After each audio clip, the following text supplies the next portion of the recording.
¿Qué comen? Bombón. ¿Y tú, Peque? Bombón. A ver, ponlo en el fuego. Estoy saliendo ahí. Sí.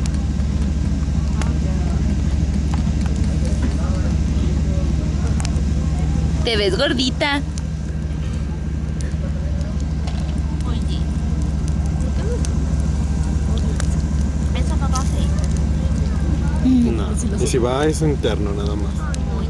¿No? El caballo también.